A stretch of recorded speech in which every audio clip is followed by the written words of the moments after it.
Le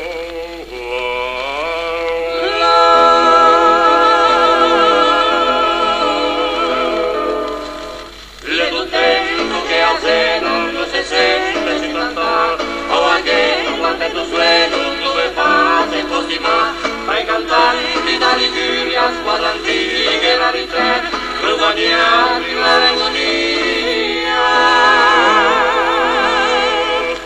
Semmo tutti come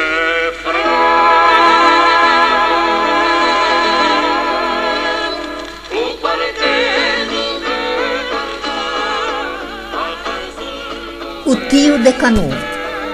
Ulea diventò ormai familiare ai senegi quell'utio, che tutti i giorni o Canù do righi o sparava a mezzogiorno, puntuale. Dapprima ulea anressato, tremava i vedri, ma da lì a un momento arrivò in tocche de Sena e campagne de San Lorenzo, quelle de Cavignan e quelle de tutte altre gege maniman favan eco a quello sparo, per annunziare che in sciattoa de tutte le case da città le approntò di sna.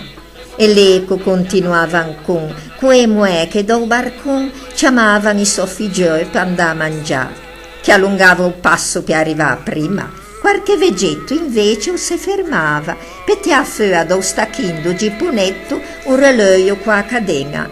O la miava, o scrollava un po' a testa.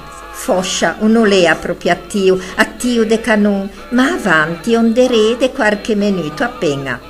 O fume che sciurtiva da bocca do Canù paiva che spandesse piassi te o due de trenette col pesto, de stocche fisce, de trippe accomodè.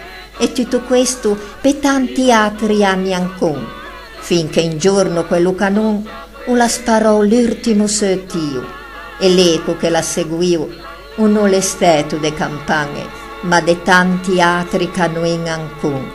Da quello giorno la tagiò, non la mai ci sparò, per rispetto a chi per la guerra le appartio e non le mai ci tornò.